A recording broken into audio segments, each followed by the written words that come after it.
नमस्कार साथियों, स्वागत है आपका ईपीएस 95 मिनिमम पेंशन बढ़ोतरी के एक और वीडियो में। साथियों, आज के इस वीडियो में हम एक महत्वपूर्ण जानकारी साझा करने वाले हैं जो एक प्रतिष्ठित अखबार में छपी है, जिसके अनुसार मिनिमम पेंशन बढ़ोतरी का मुद्दा आगे आने वाली अक्टूबर में जो सीबीटी मीटिंग है उसमें शामिल हो सकता है। जी हां साथियों, बहुत बड़ी अपडेट निकल कर आ रही है, तो वीडियो को आप अंत तक जरूर देखिएगा ताकि पूरी इन्फॉर्मेशन आपको पता चल जाए।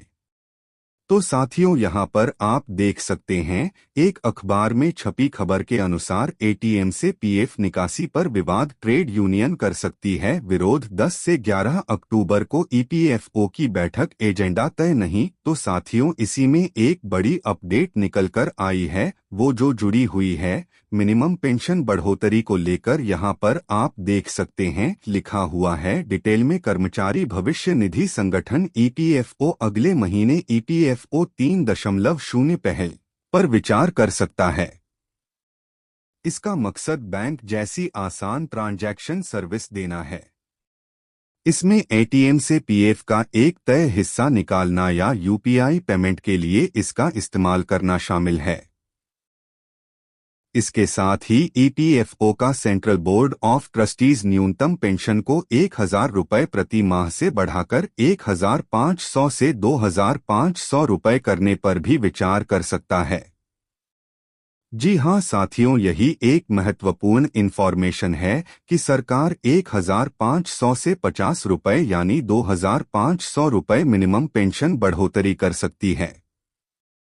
तो साथियों, एक तरफ जब एनएससी 7,500 का संघर्ष कर रही है और श्रम मंत्री मनसुख मांडविया जी भी 7,500 का आश्वासन दे चुके हैं, लेकिन यहां पर एक खबर निकल कर आई है और सबसे महत्वपूर्ण है यह टाइमिंग, क्योंकि अगले महीने सीबीटी की मीटिंग होने वाली है और उससे एन वक्त पहले यह खबर निकल कर आई है, जिसमें मिनिमम पेंशन को बढ़ाकर 1,500 से 2,500 रुपये करने की बात कह रहा है। ट्रेड यूनियनों की यह मांग लंबे समय से लंबित है। इस मामले से जुड़े लोगों ने ईटी को बताया कि श्रम और रोजगार मंत्री मनसुख मांडविया की अध्यक्षता में यह बैठक 10 से 11 अक्टूबर को होगी। हालांकि इसका एजेंडा भी तैयार नहीं हुआ है। उन्होंने बताया कि सरकार दिवाली से पहले करीब करोड़ ईपीएफओ सब्सक्राइबर के लिए कुछ फायदों का ऐलान करने की तैयारी कर रही है ताकि बचत को बढ़ावा मिल सके। Central board of trustees EPFO का सर्वोच्च निर्णय लेने वाला निकाय है। इसमें राज्य सरकार और केंद्र सरकार के प्रतिनिधियों के अलावा नियोक्ता और कर्मचारी दोनों के प्रतिनिधि सदस्य होते हैं। क्यों कर रहे हैं विरोध? हालांकि बैंकों और यूपीआई के जरिए ईपीएफओ से आंशिक निकासी की अनुमति देने के प्रस्ताव का ट्रेड यूनियनों से कड़ा विरोध हो सकता है। उनकी दलील है कि पीएफ सब्सक्राइबर की रिटायरमेंट के लिए बचत है। उनका मानना है कि अगर बैंकों के जरिए आंशिक निकासी की अनुमति उन उद्देश्यों के अलावा दी जाती है तो बचत का मकसद खत्म हो जाएगा। कर्मचारी भविष्य निधि और विधि प्रावधान अधिनियम की में बीमारी, शिक्षा, विवाह और आवास जैसे आपात स्थितियों के लिए ऑटो क्लेम की सुविधा के राहत बिना किसी माननीय हास्य के दिनों में भीतर 5 लाख रुपए तक की अग्रिम निकासी का प्रावधान है। वर्तमान में निकासी प्रक्रिया में न्यूनतम 2-3 दिनों का प्रोसेसिंग समय लगता है और यह एनईएफटी और आरटीसी से जुड़ी होती है। एटीएम के जरिए निकासी का प्रस्ताव ईपीएफओ में सुधार का एजेंडा का हिस्सा है।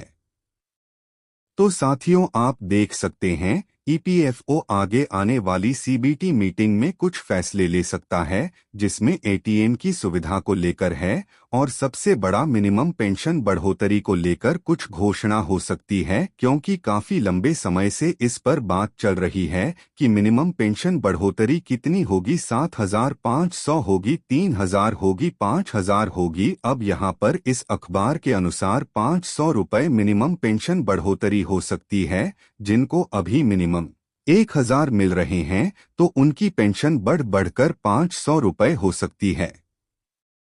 अब आगे आने वाले अक्टूबर के महीने में 10 और 11 को सीबीटी की मीटिंग में ही पता चलेगा कि मिनिमम पेंशन बढ़ोतरी कितनी होती है।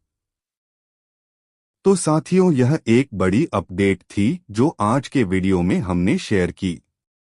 आपको यह खबर कैसी लगी?